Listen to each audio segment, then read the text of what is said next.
Alright, here's a quick demo of the user interface for the Surface EMG controlled prosthetic arm. This interface is used for collecting data, inspecting that data, training the models based off of that data, and in calibrating your model. Essentially what this means is if you're in a new environment, then the environment you collected the data you used to train the model, then the live signal that you're running through this prosthetic arm and the whole pipeline could differ heavily from the signals you used to train the model in the first place, in which case you're going to need to recalibrate the model to this new environment and the new signal.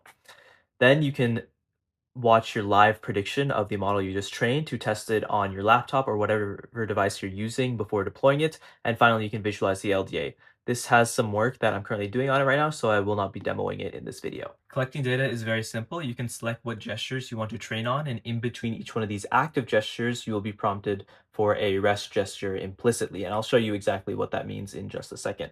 You can also adjust the time you're going to hold each gesture and the amount of reps you're going to do per gesture, as well as the name you want to include in the session you're saving. Now we have an auto detect and auto connect feature for the microcontroller you have plugged into your laptop or whatever device, which is very convenient. And now I'm going to switch hands. So if you see start collection, this is exactly what it looks like. Now ignore the signals since I'm using my hand to record and they're going to pop up as active a little bit. But right here, when it says fist in and then a seconds countdown, that's when you're going to be resting, and that gesture in seconds countdown is just a cue for how much time you have left to do your next gesture, but really you're just going to be resting there in that time period. And right here, you just saw the hook'em and just the countdown after the hook'em in countdown. And whenever you see a gesture with just a countdown behind it, that's when you're going to be doing that active gesture with your hand. And that gives you a countdown till how much time you have to hold the gesture until you can rest again. Now, just to show you exactly what an example of this data looks like, let's go ahead and go to the Inspect Sessions tab. Essentially, you can just save the session by clicking this button and it should work. So if I save session, it works perfectly. But obviously I'm going to discard that since it's just dummy data for this demo. This is an example of what the data viewer looks like. Again, this bicep channel is inactive. That's why it only ranges from around -400 to +400. And you can ignore this for now. But these channels are the active channels that are connected to my arm. I collected this data just a couple of minutes ago, so it is very fresh to show you that it works.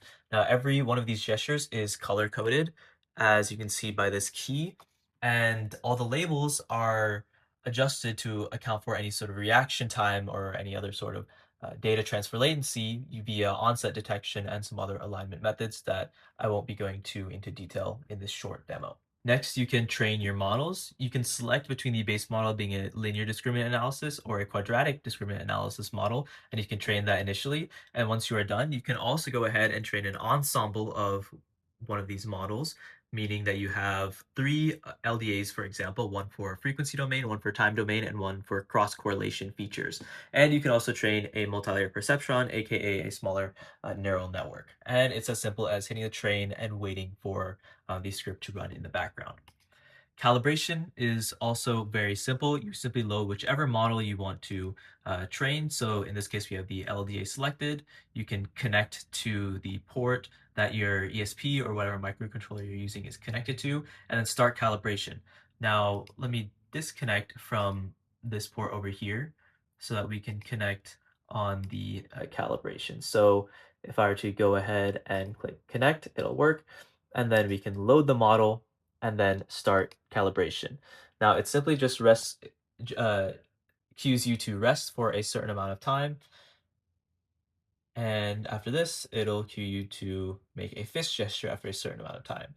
So I'm doing it right now. We don't have visualization here since it's just a short calibration with a one pass through all 5 gestures. So now I'm doing it, and that should get this one calibrated. And now let's finish up with the thumbs up. Okay, now calibration is done. So it's a very simple process, and then we'll apply calibration to prediction. And just like that, calibration has been added to the model. So now the model should be good, and we can start with live prediction. And live prediction is fairly simple. All you have to do is connect using the auto connect feature and select which model you want, the one that's on your laptop or the one that's deployed on your microcontroller, and then you can start prediction. I'll not do that because I want to point out a limitation. As you just saw previously, we used the calibration tab to calibrate the model that was on our laptop, but this is not enough. The model on our laptop that we have right now is trained on previous sensor placements that differ significantly from the sensor placements I have on my arm right now. So because these sensor placements are different, these signals are being read from a completely different part of my forearm entirely, and therefore calibration alone is not enough to save that. Calibration is only meant for the same sensor placements across different sessions where the environment and other factors might change the signal only slightly. So as you see during this live prediction, it is as good as random no matter what I do with my hand. But as you see by this overlying video, this is a demonstration of calibration in action on an actual model to show you how accurate calibration is. That concludes the demo of the user interface. I hope this was helpful. If you're seeing it on my GitHub, hopefully you can recreate this. If you're seeing it on YouTube, then check out the GitHub, recreate it yourself if you're interested. Either way, this is a really cool project and I hope you enjoyed it.